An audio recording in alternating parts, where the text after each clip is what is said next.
হরে কৃষ্ণ। জয় রাধে। অজ্ঞানতিমিরন্ধস্য জ্ঞানাঞ্জয় শলাকয়া চক্ষুরৌমিলিतं যেন তস্मै শ্রী গুরুবে নমঃ। শ্রীমদ্ ভগবদ গীতার ভক্তিযোগ শ্লোক 15। যস্মান্ন দ্বিজতে লোকো লোকান্ন দ্বিজতে চ হর্ষামর্ষ ভয় দেগ্গে মুক্ত যশ চ মে প্রিয়। অনুবাদ: যার থেকে কেউ উদ্বেগ প্রাপ্ত হয় না, যিনি কারোর দ্বারা উদ্বেগ প্রাপ্ত হন না এবং যিনি হর্ষ, ক্রোধ, ভয় ও উদ্বেগ থেকে মুক্ত, তিনি আমার অত্যন্ত প্রিয়। তাৎপর্য: ভক্তের আরও কয়েকটি গুণের কথা এখানে বর্ণনা করা হয়েছে। এই ধরনের ভক্ত কখনো কারোর দুঃখ, উৎকণ্ঠা, ভয় অথবা সন্তোষের কারণ হন না। যেহেতু ভক্ত সকলের প্রতি কৃপাপরায়ণ, তাই তিনি কখনো এমন কোনো কাজ করেন না যার ফলে কারোর উদ্বেগের সৃষ্টি হয়।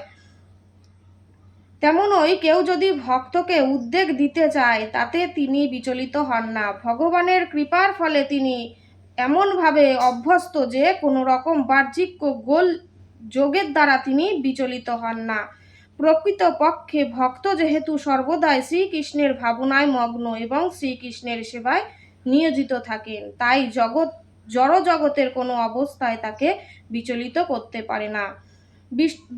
বৈষয়িক মানুষ সাধারণত ইন্দ্রিয় সুখ ও দেহ সুখের সম্ভাবনায় অত্যন্ত আনন্দিত হয়, কিন্তু অন্যের ইন্দ্রিয় সুখ ভোগের সামগ্রী দেখলে এবং তা যদি তার কাছে না থাকে, তখন সে খুব বিমর্ষ ও পরশ্রীকাতর হয়ে পড়ে।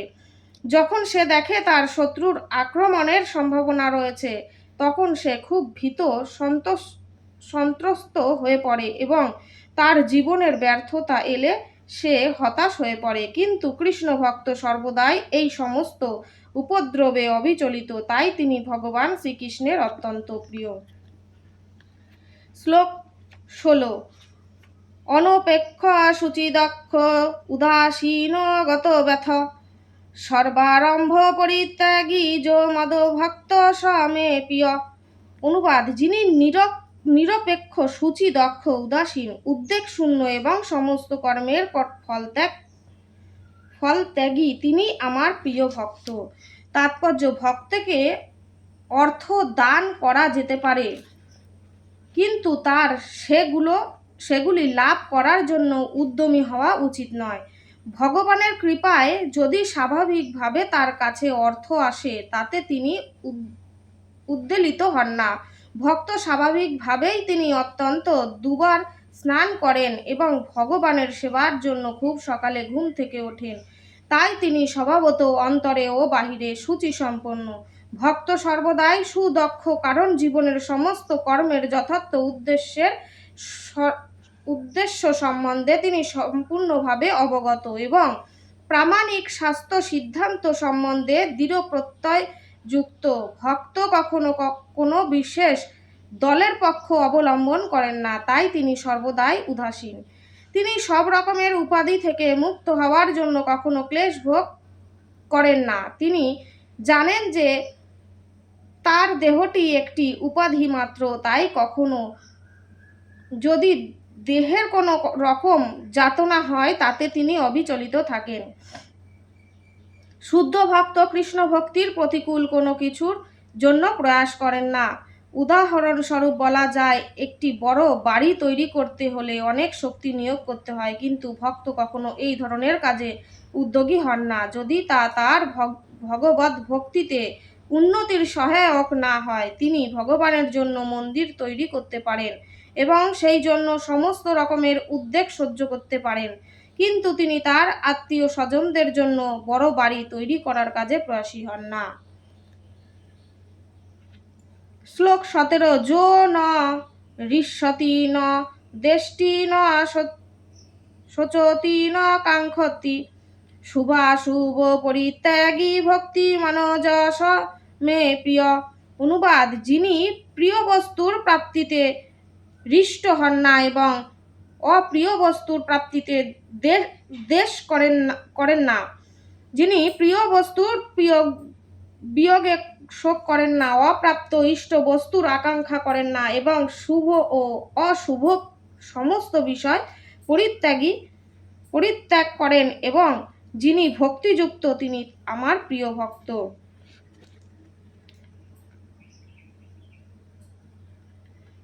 তাৎপর্য: শুদ্ধ ভক্ত বৈষয়িক লাভ ও ক্ষতিতে উৎফুল্ল বা বিমর্ষ হন না।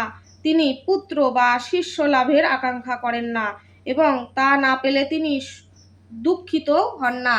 তার প্রিয় বস্তু হারিয়ে গেলেও তিনি অনুতাপ করেন না। তেমনই তার স্পৃত বস্তু না পেলে তিনি বিমর্ষ হন না। তিনি সব রকম শুভ অশুভ ও পাপ কর্মের ঊর্ধ্বে। পরমেশ্বর ভগবানের সন্তুষ্টি বিধানের জন্য তিনি সব রকমের ঝুঁকি নিতে প্রস্তুত থাকেন। কোনো কিছুই তার ভগবৎ ভক্তি সাধনের পথে প্রতিবন্ধক হয়ে দাঁড়ায় না। এই ধরনের ভক্ত শ্রীকৃষ্ণের অত্যন্ত প্রিয়।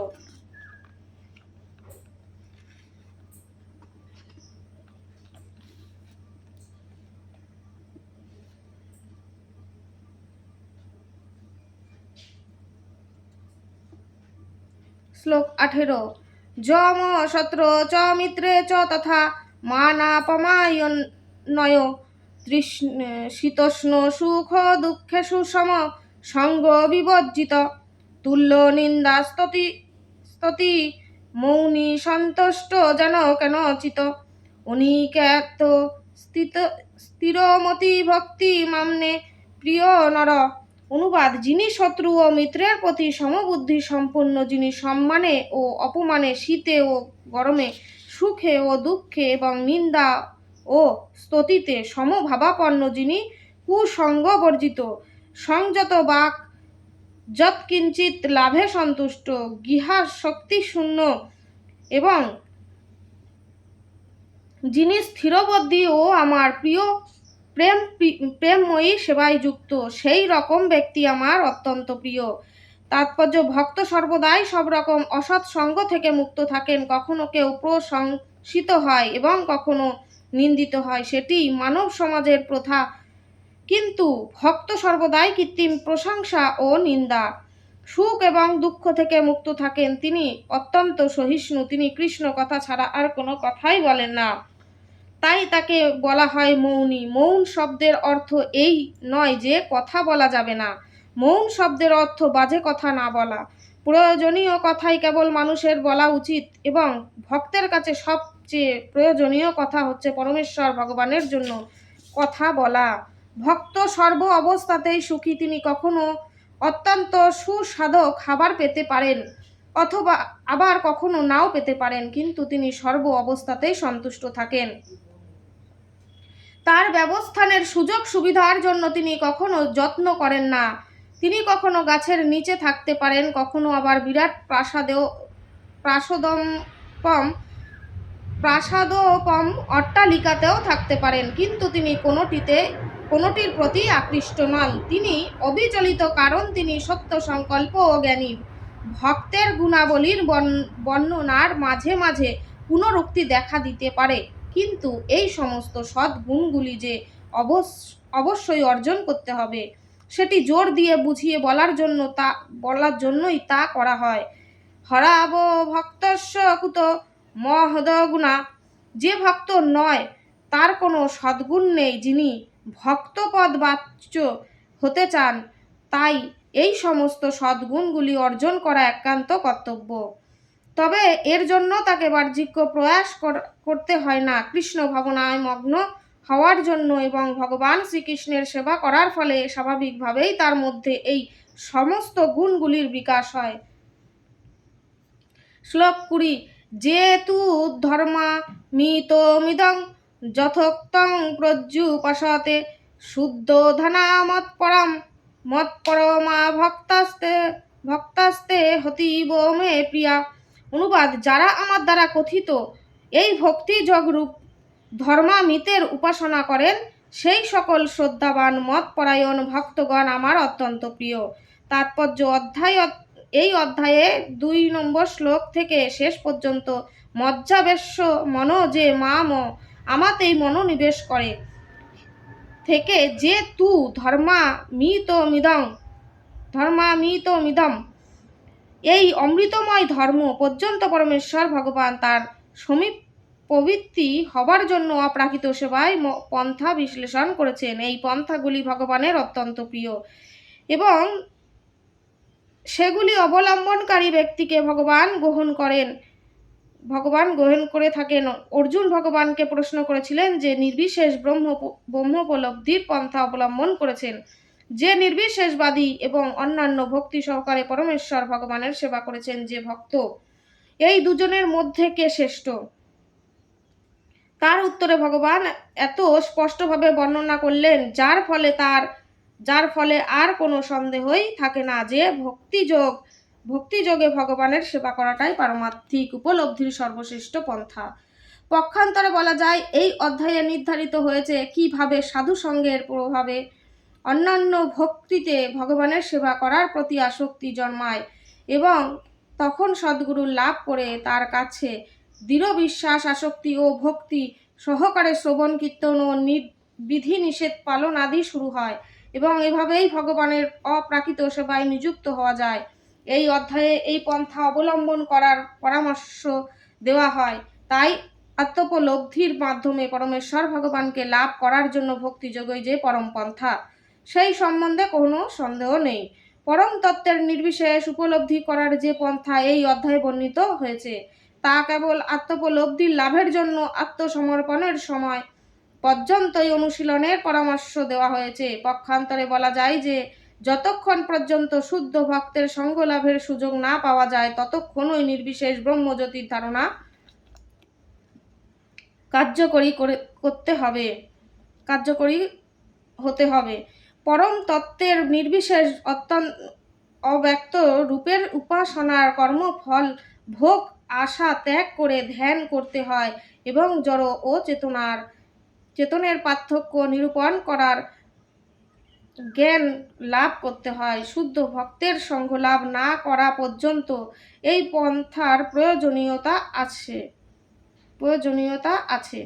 সৌভাগ্যক্রমে কেউ যদি সরাসরিভাবে অন্যান্য ভক্তিতে ভগবানের সেবা করার বাসনা লাভ করেন, তাহলে তাকে আর ক্রমোন্নতির মাধ্যমে পরমার্থ সাধনের পথে অগ্রসর হতে হয় না। ভগবদ গীতার মধ্যভাগের 6টি অধ্যায়ে ভগবদ ভক্তির সম্বন্ধে যে বর্ণনা করা হয়েছে তা অত্যন্ত সহজসাধ্য। এই পন্থায় দেহ ধারণ করার নিমিত্ত প্রয়োজনীয় বস্তুসমূহের আয়োজনের জন্য দুশ্চিন্তা করতে হয় না, কারণ ভগবানের কৃপায় সব কিছুই স্বাভাবিকভাবে সম্পাদিত হয়ে যায়।